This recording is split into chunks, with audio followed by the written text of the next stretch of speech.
first who will introduce the second. Our moderator for this session is Dr. Shannon Archibeque-Engle, who I have the privilege of getting to work with here at Colorado State University.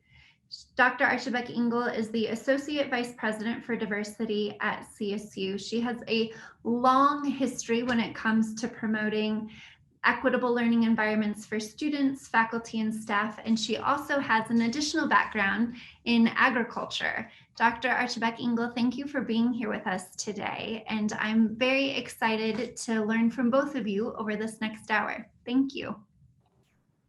Thank you, Kristen. And before I even get started, I have to just say thank you, Dr. Patton Davis. So my hands are shaking because I'm so excited to have this, it feels like an intersection of my worlds coming together in one space. And I'm really grateful for this opportunity to learn and hear from Dr. Patton Davis. So Kristen asked me to share, how did you learn about Dr. Patton Davis? And one, I don't think you could study in higher ed leadership, or especially around equity and student success, and not know Dr. Patton Davis's work. But how I learned of her work was through a conference where I started noting that it was first an AERA conference, and I started noting, tracking, every session I want to go to, this person is talking, and this person is truth telling, and this person has their brilliance on display, and I want to learn more. And of course, the person I'm speaking about is Dr. Patton Davis. So that continued, and the time that I was left speechless was at Dr. Patton Davis's presidential keynote for the Association for the Study of Higher Education, which, if you have not looked that up on YouTube, I highly recommend it. It was just brilliant. So with that, I have the honor and privilege of introducing Dr. Patton Davis, and I'll do it now. So Dr. Lori Patton Davis is a highly respected, nationally recognized, and accomplished scholar in the field of higher education. She's a tenured full professor of higher education and student affairs at The Ohio State University and the chair of the Department of Educational Studies. Dr. Patton Davis is also past president of the Association for the Study of Higher Education, which I mentioned previously.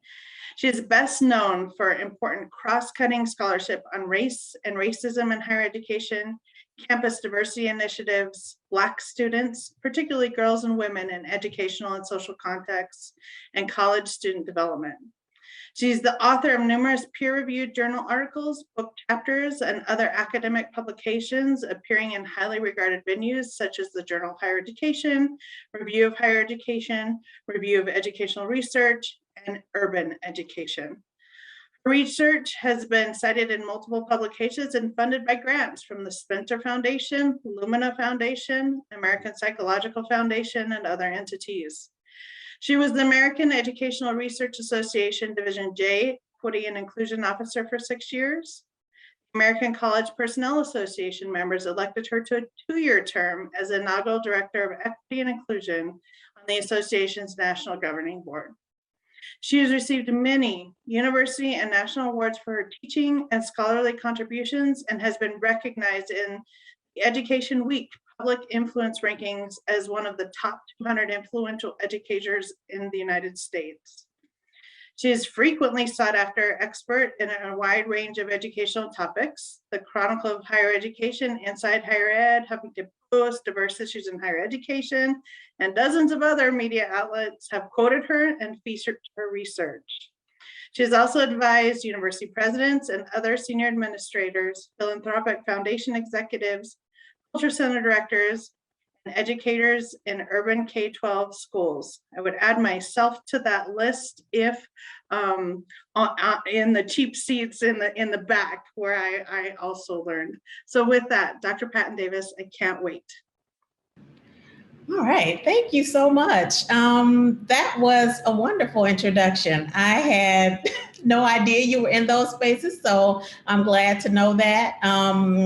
Wow, every time I hear someone talk about, the impact that something I've said or done has had on them, there's like a lump in my throat, and I'm even more nervous. But I appreciate everything you said, and just am really honored that you all have invited me to come and speak for Together We Grow.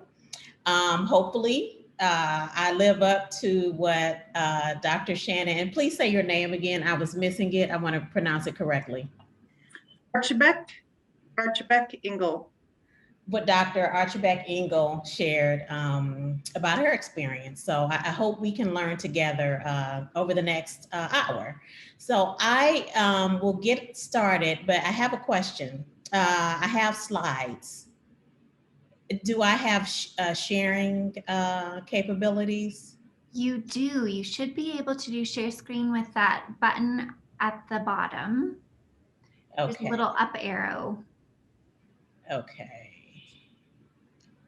So I'm gonna go here, and I hope you'll have to tell me whether or not you can see presenter view or my view. I mean, just the presentation view. Sorry about that. Okay.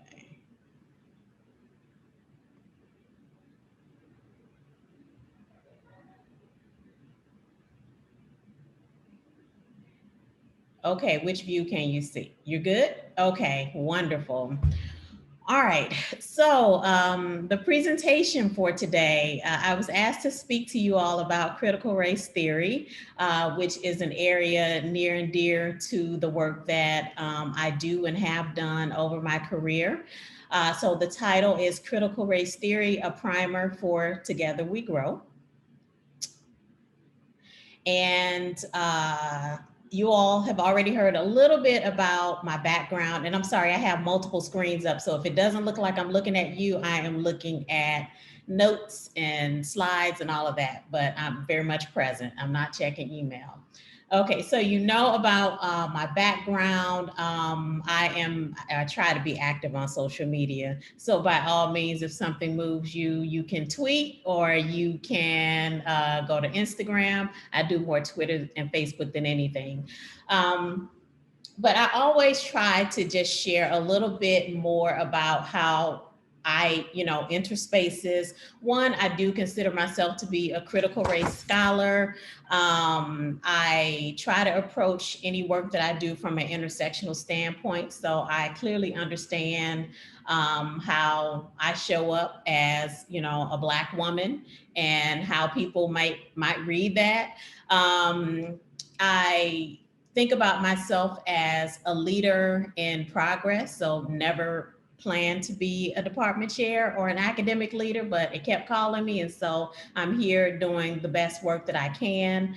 And I'm always in constant reflection about, what's my role? What's the difference that I can make? How do I take information like critical race theory and apply it to being a department chair or to promotion and tenure processes or to community engagement? And so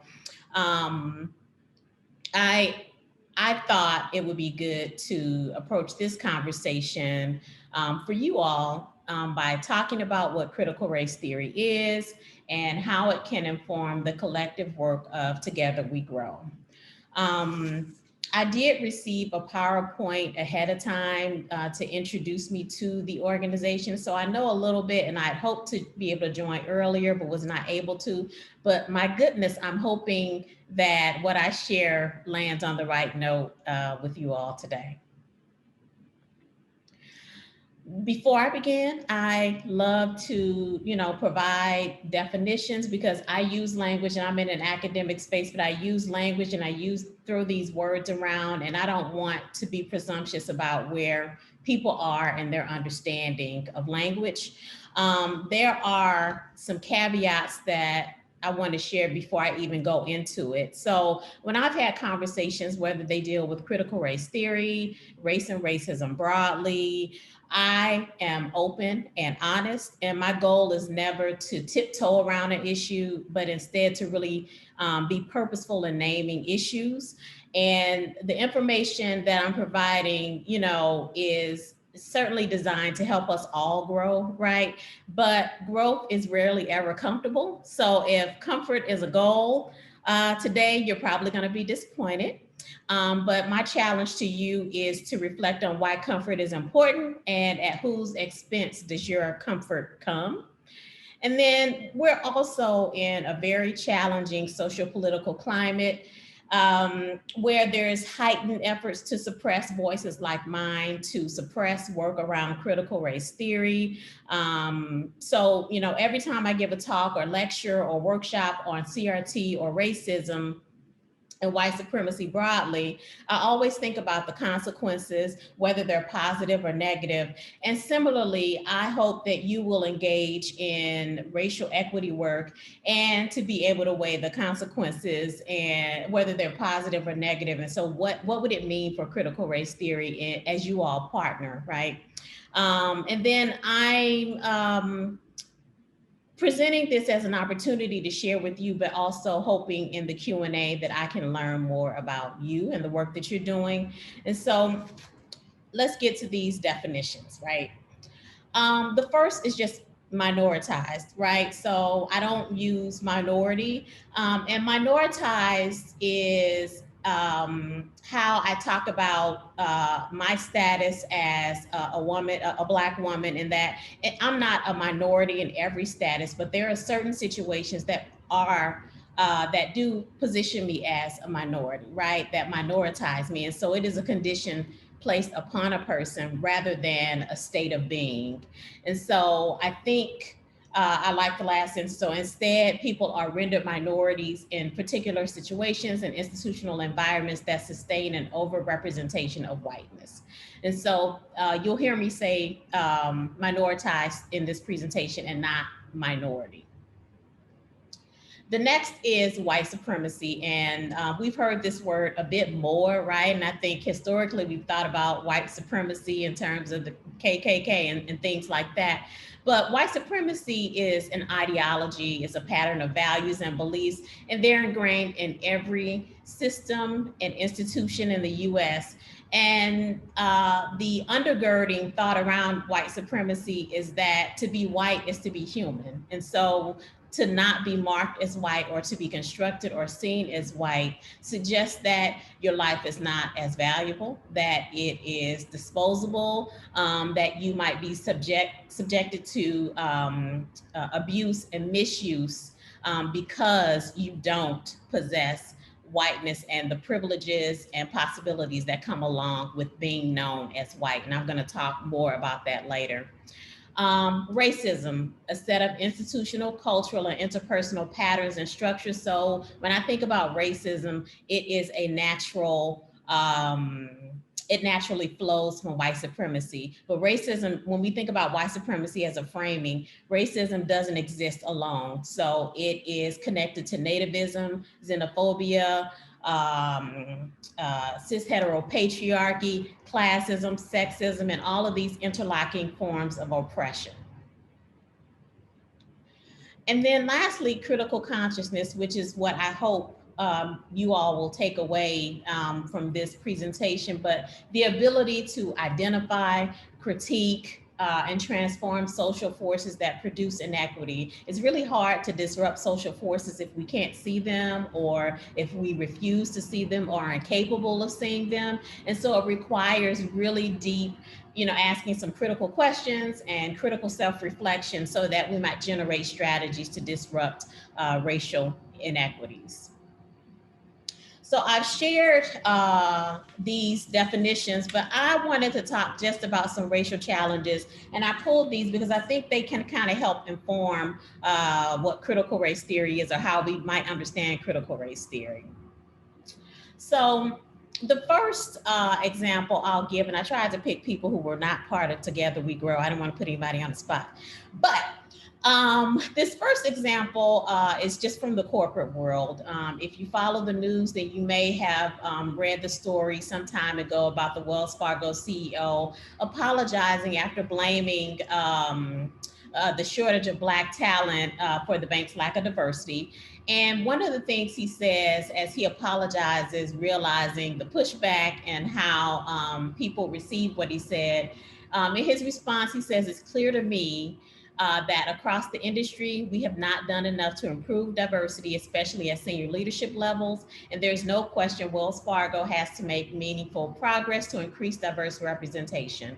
So this is Wells Fargo's situation, but many university presidents, organizational leaders experience the same issue with having a more diverse representation among the leaders, right? And carrying a belief that there's just not enough talent out there, right, to lead our organizations.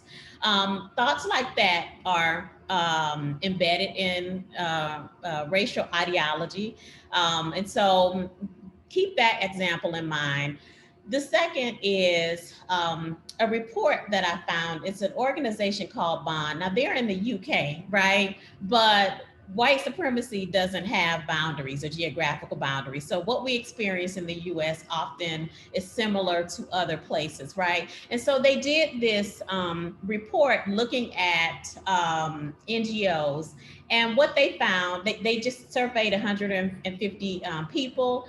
89% of the people felt that their organizations weren't truly committed to diversity, equality, and inclusion. And then people, 68% experienced or witnessed an incident or racism in the workplace in the past year when they did the survey.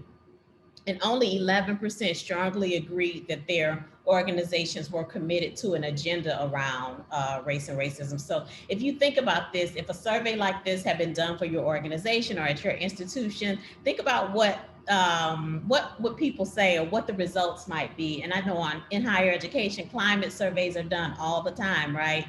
Where there are findings that people are having a really tough time. Usually minoritized communities are having a tough time, particularly in predominantly white spaces.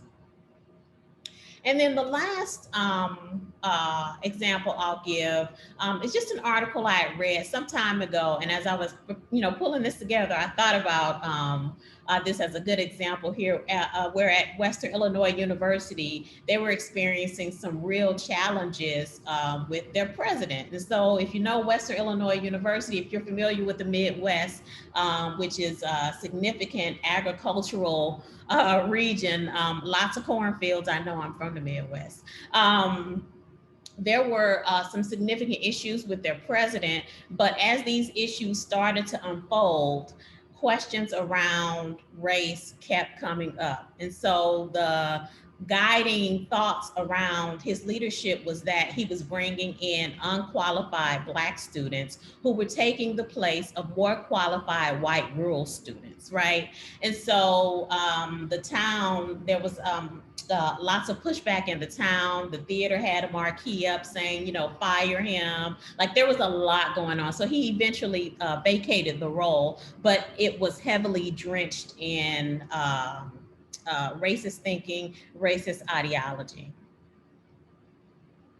So the common themes, if we think about leadership, if we think about why minoritized groups struggle in some of our organizations, if we think about why race and racism are so deeply embedded and so hard to disrupt, one certainly has to do with a lack of racial diversity in leadership.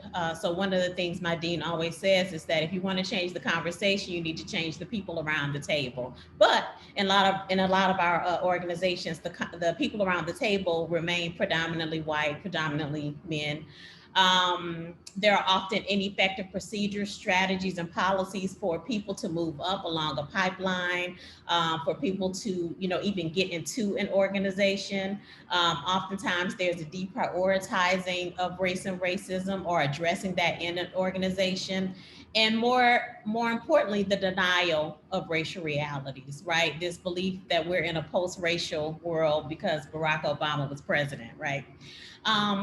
Many of our leaders and folks within our organizations suffer from racial incompetence and this inability to talk about it, grapple with it, name it.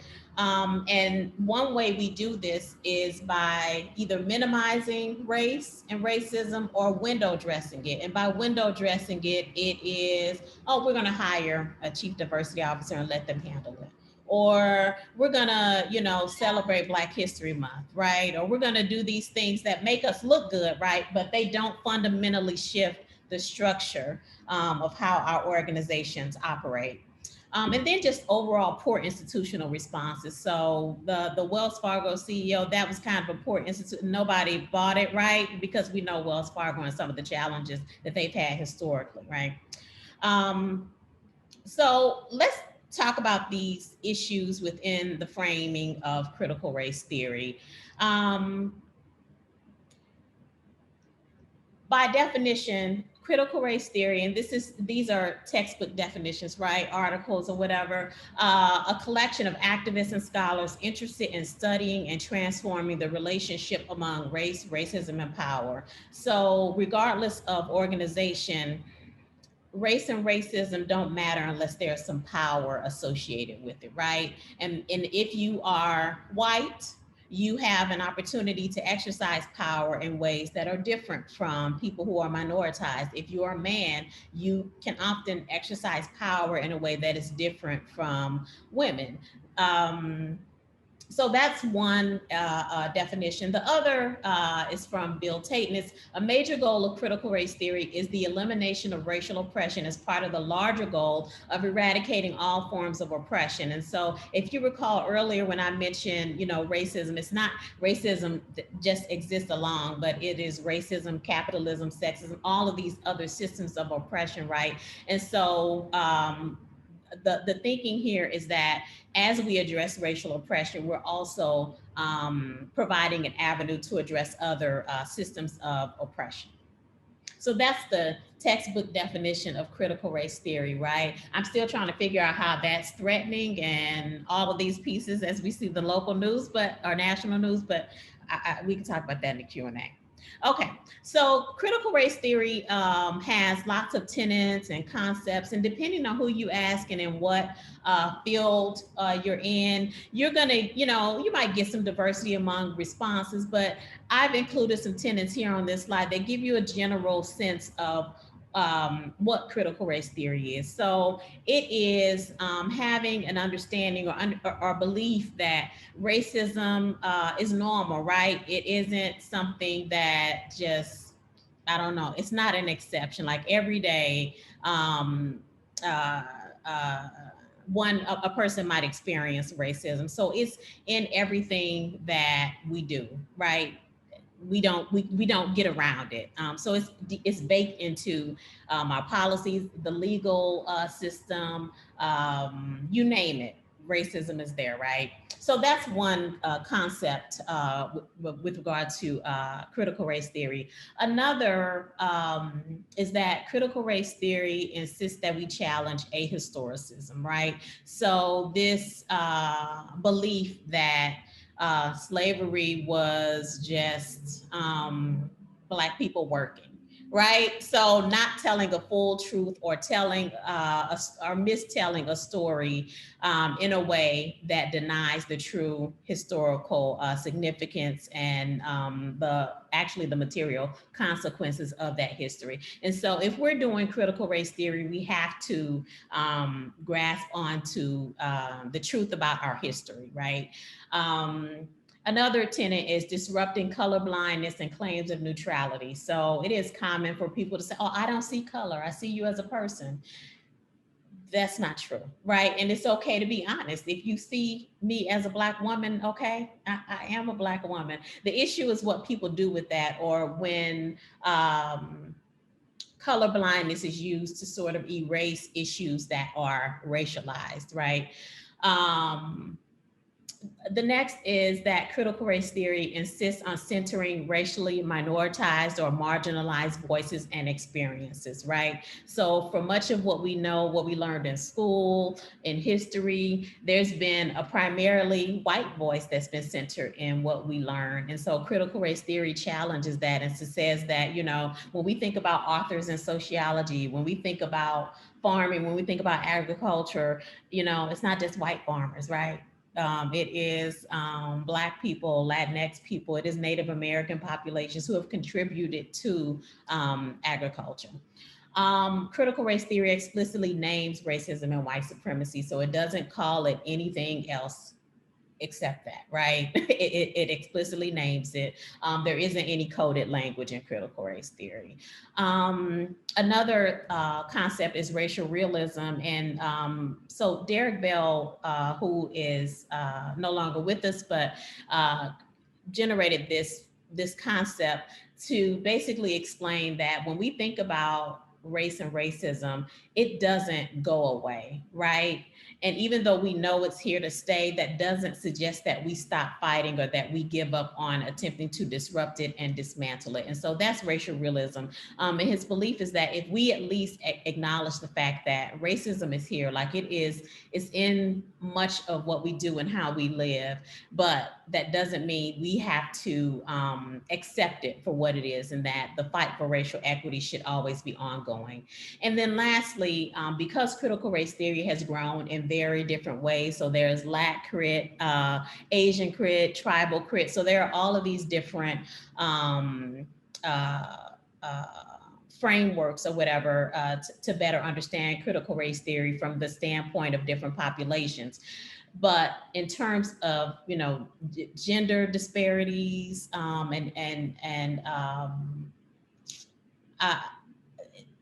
not just gender, really, system, understanding the interconnectedness of systems of oppression, intersectionality was introduced. And so Kimberly Crenshaw is, you know, of course, credited with the concept of intersectionality, but this whole idea that intersecting systems of oppression exist preceded, you know, that work. But intersectionality helps us to see these different systems, but also how people fall through the cracks of those systems. So when we think about how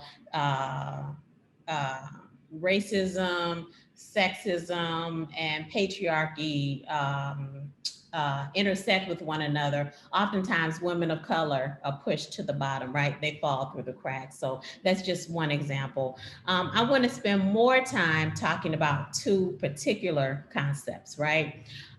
One is Derek Bell's notion of interest convergence. And in this work, he talks about interest convergence in the context of the Brown v. Board of Education decision. And basically, he stated that the interests of Black people is accommodated only when it converges with the interests of white people. And of course, when he was writing this, he was thinking specifically about Black people, but I would say for any racially minoritized group, right? Their interests are accommodated only when it converges with the interests of white people. And so when we think about interest convergence, that is what it means. The other is Whiteness as Property by Cheryl Harris. And this one is a little longer, but I think it helps to bring those definitions that I mentioned earlier today together, right? So in her 1993 piece on Whiteness as Property, she explained that, you know, historically, whiteness has been constructed as a form of property that receives protection under the law. And she states only white possession and occupation of land was validated and therefore privileged as a basis of property rights. And so whiteness became synonymous with citizenship, right? It kind of still is connected to citizenship.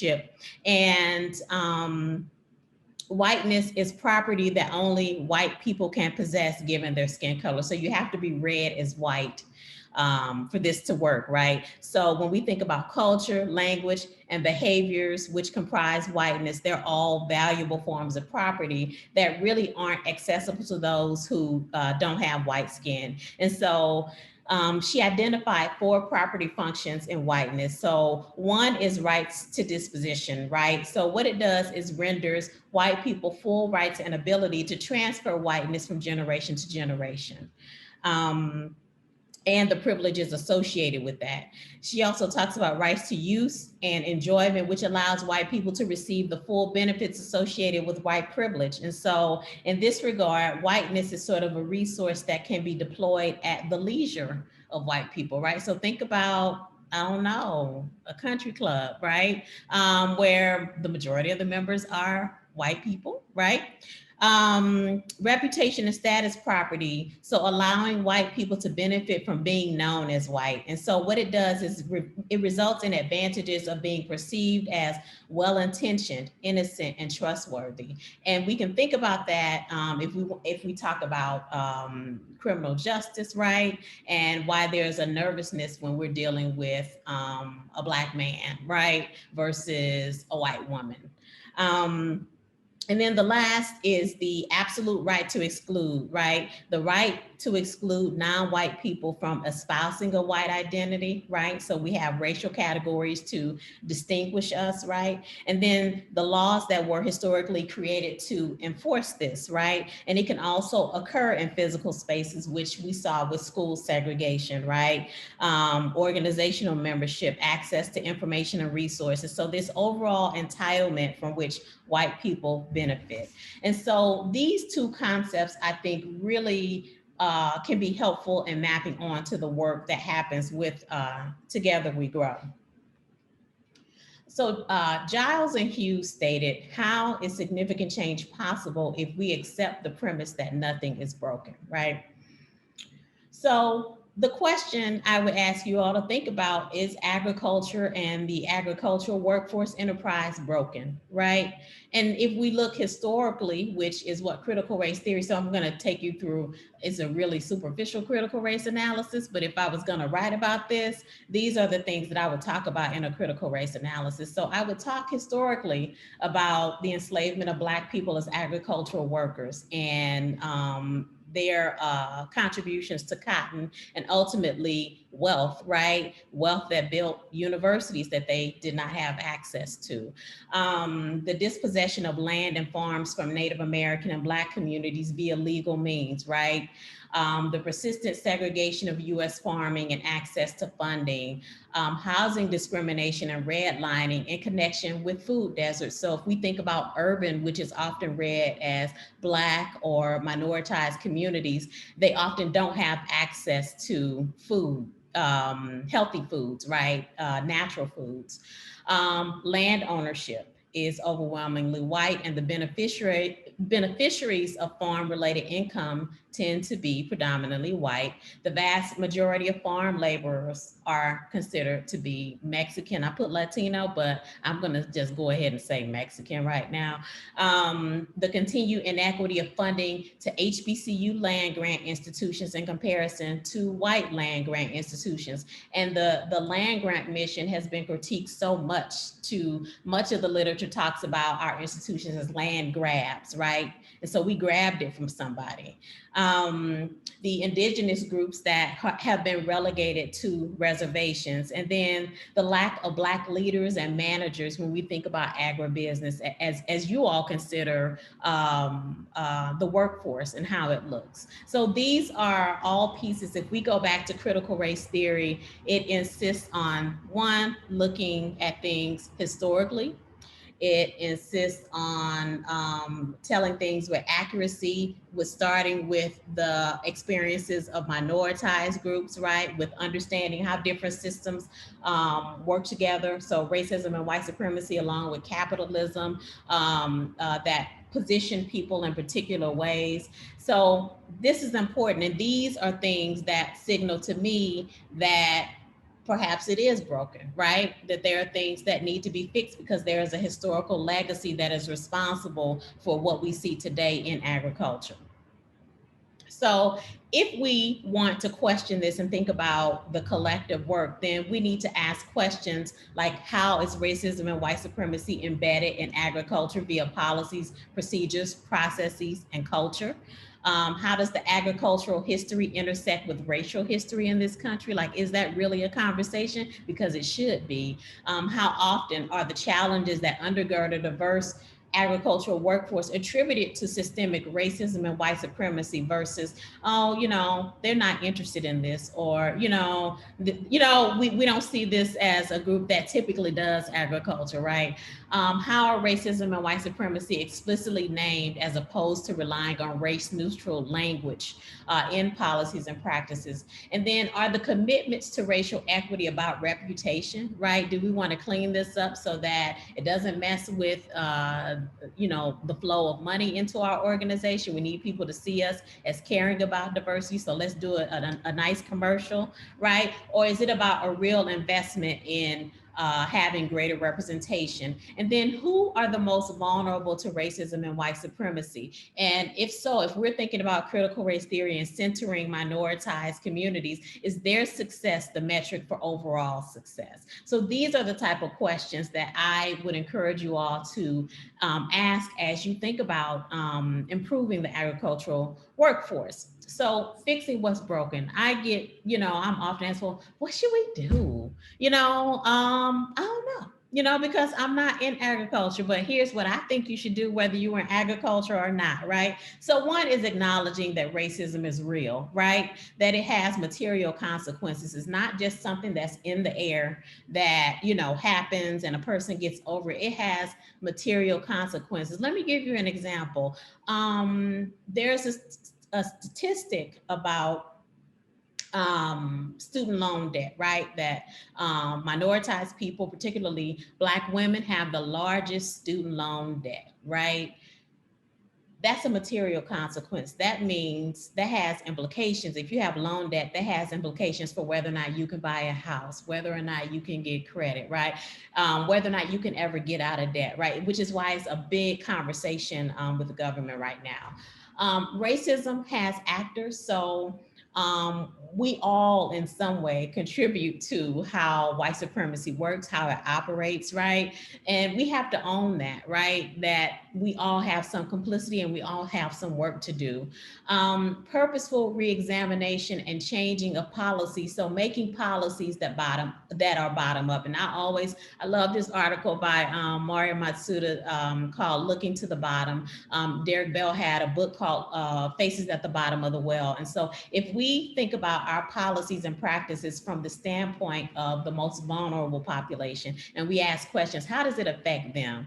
When we find ways to make it benefit them, then everybody benefits, right? There isn't some sort of loss if we expand equity.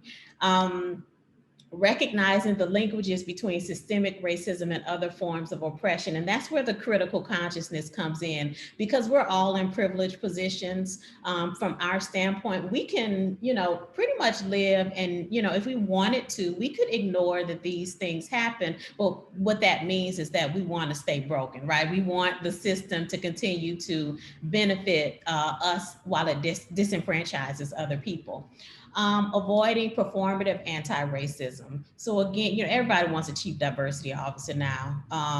That's awesome. I have no issue with that sort of role. But is it performative, or is this person actually being given the leeway to make some decisions and to make some changes and to be a voice at the table to shift the organization? We also have to raise expectation for those with whom, we partner. Together We Grow has partners across various sectors. So where's the accountability, right? In terms of addressing racism and white supremacy, re-articulating problems. So people are not problems. And if we think about the agricultural workforce, the workforce is not the problem. The problem are the policies and processes that make the workforce look the way that it does, right? And so there's not a puppet, somebody is making the decisions that make the workforce look the way that it does. Hiring candidates from more diverse backgrounds, strategically navigating inherently racist institutions, right? So we got to acknowledge it and then figure out, how do we navigate and being educated, not relying on, this diversity person to go and do the work, and then actively changing the climate and culture. So it's not enough to just hire people or provide these opportunities. We have to foster a culture that makes people able to thrive in our organizations and in the work that we do. So I want to just kind of close with, this whole idea around critical consciousness. When I think about this work, it's certainly collective, but there's individual work that we all have to do. individual things that we have to be thinking about. So I often, as I lead, I am thinking about, what am I doing to disrupt the status quo? I'm always thinking about who's falling through the cracks, who gets to be at the table when I am making decisions, and how am I distributing resources equitably, given the power position that I'm in. I always ask, am I working hard enough? The answer for me is always no. Until I'm beginning to see some significant changes, the work doesn't end. That's the racial realism part. What don't I know? So I can give a presentation all day about critical race theory. It doesn't mean I know everything about how racism and white supremacy operate, right? And so I can't be afraid to ask questions. I can't be afraid to read and learn from other people, to enhance my own knowledge. And I often think, if I'm not in my position, or even if I am, like, what will people say? Like, how do they read the work that I'm doing? And I want them to read me as someone who's contributing to leadership, contributing to disrupting the status quo. And if that's not being read, that might, indicate an issue, right? I think for some people engaging in this work, they often feel afraid, feel guilty, feel defensive. Those are fleeting, right? We feel how we feel, but if there's a true commitment, you get past them. And sometimes it is those feelings that continue to drive us, right? I talked earlier about how growth is not, it's not comfortable, right? And then thinking what is different as a result of my contribution or my intention when I am doing my work and when I'm partnering with others. So I want to close with just a few things. So I was reading an article, and let me see if I can find it here. I had a note. Reading an article last night where Brianna Clover, I think is how she says her last name, of 1619 Consulting, she's talking about agribusiness, and she says, I think part of this white supremacy culture is that we are socialized to strive for quick results. If we can't get quick results, we put a Band-Aid on it, call it something pretty, and move on. That's not unique to agribusiness necessarily, but agribusiness has the power, the reach, and the influence to really help make strides in this area. And so she goes on to kind of talk about what it means to kind of do work in agriculture and being the only Black woman or only person of color in many of those spaces, and what it ultimately does, how it hurts the enterprise overall. And so I want to leave you all with that comment from her, and I will stop here and open it up for Q&A. I feel like I went really fast, and so I'm happy to go over any concept or clarify anything. Thank you, Dr. Patton Davis. I think it's okay. Yeah, you just did that, to stop sharing your slides. Thank you. I always learn when I listen to you talk, and just grateful for your ability to brilliantly bring this back to agribusiness. The first question that came in the Q&A, which I think is the foundational reason or the impetus for us reaching out to you, is there are many folks who are connected to Get Together We Grow who have titles with the word diversity in them, right? Who are attempting to do this work in particular ways, in particular spaces, in usually predominantly white institutions, not always, that's not always true. And so the question is this: why is critical race theory getting so much pushback from educators, particularly in the K-12 space? The conversation seems to center around the thought it's bad. Critical race theory makes white people look bad. It's not necessary to discuss. We are beating a dead horse by constantly talking about race. Our children should not be exposed to critical race theory. Well, the pushback, from my understanding, and actually I'm going to a hearing after this because they're discussing House bills related to critical race theory in Ohio. My understanding is that it's not educators, right? So there are schools who have diversity committees, have these, different diversity efforts taking place, but there are white parents white state legislators who have positioned critical race theory as something that it's not. So critical race theory isn't taught in schools. Now, issues around diversity, teaching, accurate histories, those things do happen in K through 12 schools, but that does not constitute critical race theory, right? And so I think the discourse that is taking place right now really is a misinformation campaign. And if it continues to, if it continues on in this way, we run the risk of losing a lot of ground that's been gained. And so by that, I mean, like if one of the House bills in Ohio is passed today, me doing a presentation like this, I would not be able to, right? And so I think to me, this is much bigger than critical race theory. Critical race theory is sort of like the front, right? This is the thing I'll get their attention on, and then use it to basically take steps backward, right? To make America great again, to do these things that really, I think, disenfranchise our children, disenfranchise students who really want to learn their history. And when I talk about, these ideas of fear, and if you remember the slide I had with the president of Western Illinois University, this fear of a Black campus or fear of a Black, planet, as Public Enemy said, there is this belief that somehow by the population becoming more diverse, that white people are losing ground. And the belief that white people are losing ground begs the question, how do they get the ground, right? Why do they need to have all the resources? Why can't we think more expansively about and collectively about sharing resources so that we can all thrive, right? And so, and this book, those sorts of beliefs are characteristic of white supremacist ideology. I don't know if that answers the question, but I think it does, and it begs the question of the tenets you had earlier, the right, the power to exclude, right? You're talking very much about today, in an hour or so, whether or not you are included in your scholarship is at stake. Right. The very tenets, yeah.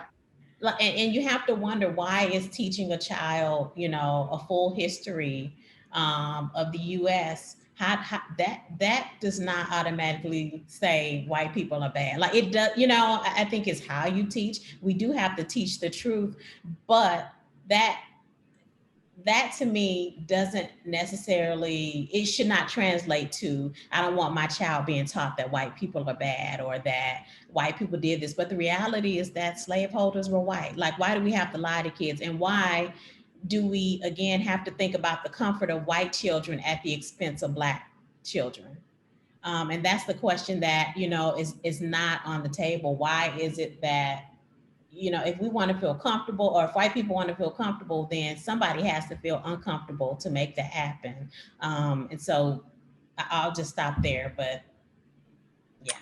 Yeah, related to that, I was, my parents don't really understand what I do in my role, right? They know I work at a university, but they know I do diversity stuff, and that's where it ends. And I was just stopped in my tracks when I got a text from my father saying, "Sis, what do you think about critical race theory?" Mm-hmm. And my first response was, "Dad, that was in my dissertation." Did you said you read it, maybe you missed that part. But it was striking to me that someone who's retired, who doesn't do this, was suddenly espousing, an opinion about a theory. Mm-hmm. And it just struck me. So a related question that I don't see any in the Q&A, but when you were talking about toward critical consciousness,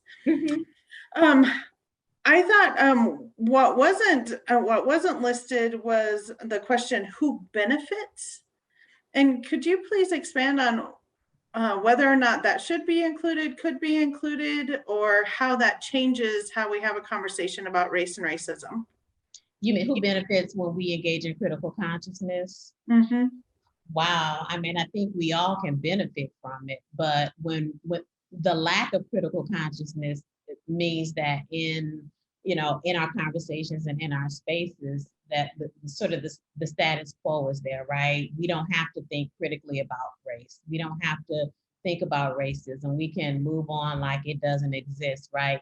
But if we are critically conscious, doing the work of those sorts of conversations should not, I guess, rest on the shoulders of minoritized groups to always come in and do the educating, right? So critical consciousness is about doing some of that work on our own, right? When I need a recipe, when I'm trying to bake something, I might call somebody, but I also know how to go to Google, right?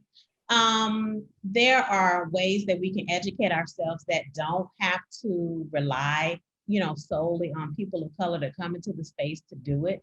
And so I think critical consciousness can be beneficial, one, because it takes the burden off of minoritized groups who are often asked to do the education, but it brings a greater awareness into the space, right? It makes us ask questions that have remained unanswered forever, right? I think having this discussion around critical race theory is really important, not just for this organization and the partnerships, but broadly speaking, like how often do they happen? And if they don't happen, people don't talk about it and they're not prompted to do anything. And let me clarify, I don't think these conversations just automatically lead to action, right? They're just a starting point, really. We can talk until we're blue in the face, but the goal in having these conversations is that our work becomes actionable. Like we are consciously thinking about, racial equity in a way that specifically benefits people who have been disenfranchised due to their race.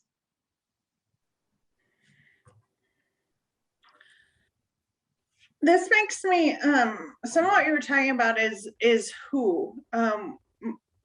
Studying critical race theory has forced me to answer the question of who that is often left out of a sentence or left out of a paragraph or left out of, so that there's more clarity in who I'm talking about in a sentence, who benefits, who are the actors, all of those kinds of things. So around who, one of the things that is also coming up in for folks who have diversity in their titles and other people who are trying to do diversity, equity, inclusion, social justice work at their institutions or companies is we often think just because you understand, and just so we'll pull someone in who will do the work of saying, no, we need to get along better. We need to be more quiet. I'm going to quote you. I don't even know if you remember saying this, but it has stuck with me for over 10 years probably. But you were giving a presentation with other women of color. There was a Latina, there was someone who identified as Native American who was a woman. This was a conference presentation. And you noted that sometimes the men of color will come to their sister scholars and say, you need to shut the hell up. So how do you see that dynamic working out, and how is that juxtaposed with critical race theory by just bringing in someone who is, right, who identifies as Black, who identifies as brown, who identifies in some way, to then, in my words, carry out the actions of white supremacy thoughts and cultures? So a couple of things come to mind. One, when I think about diversity positions, I often wonder, what is the organization's real purpose, in terms of who they're selecting, right? Sometimes it is the window dressing, and sometimes they really want someone who's going to come in and be vocal, right? But for the person in that role, they have quite a bit to navigate, right? So if we think from a critical race feminist lens, then that takes us to all types of stereotypes about loud, angry Black women and, chatty Latinas, all of these different stereotypes, right? That are already in the place, right? They're already part of the narrative before we get into the room. And so as a person of color, a woman of color navigating that's where our critical consciousness has to be. Like, how is what we're doing being read? And how do we do that work without being overly, how do we do that work in a way that people focus on the work and not focus on politicizing the identities we possess? So that's one piece. The other piece you mentioned around the gender dynamic, and this is how racism sort of flows into sexism and all of these other pieces. People respond differently when men do diversity work versus when women do, diversity work.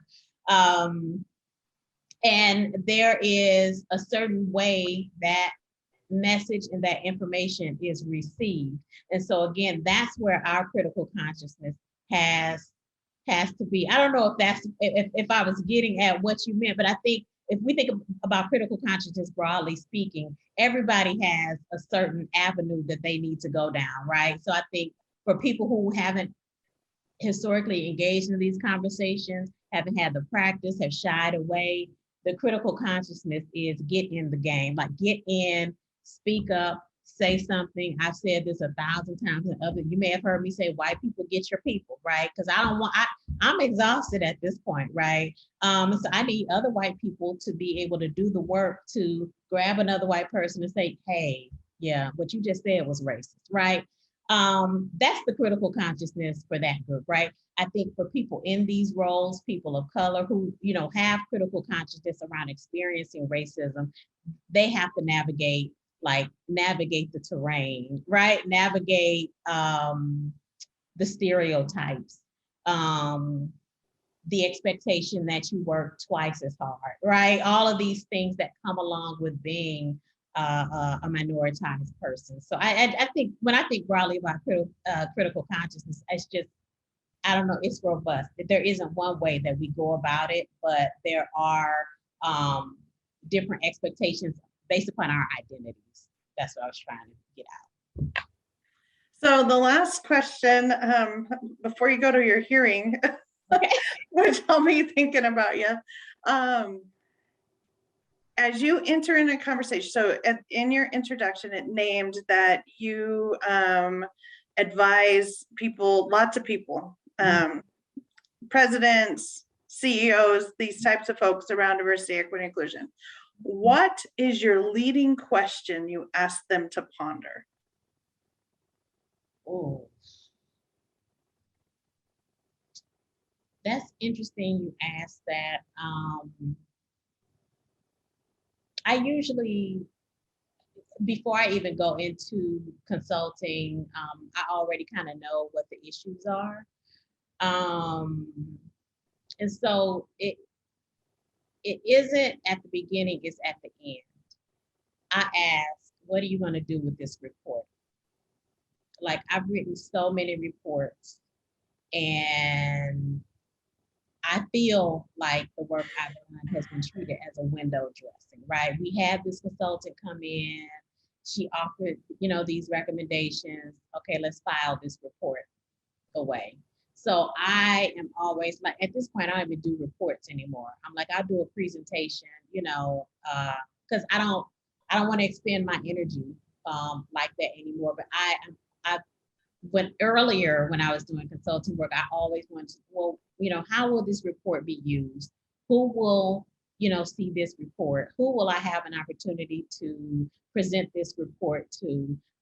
Because, I'm spending all of this time for an organization that says it cares and it's not going to do anything. So that's, at the end of a consulting visit, that's the question I'm asking the committee that's brought me in. I'm like, I've collected all this information. Now, I want to provide a product. What are you expecting to do with this information? So what now what? Yeah. And if I feel like they're gonna waste my time, I'll do a presentation and we can wrap it up. Well, thank you, Dr. Patton Davis, for educating us. Thank you for your time. Thank you for your energy. I can't wait until we're in conferences together in person again, and I get to see you live in 3D. So thank you very much. Kristen? Thanks for having me. Best wishes with the conference. Wish me luck as I go to this state house and hear the deliberations. But best wishes to you all, and I do hope the information was helpful to you. Dr. Patton Davis, Dr. Archibeque-Engle, thank you both so much. We really appreciate your time and your tremendous insights and wisdom. Thank you. Take care, everybody. You as well. At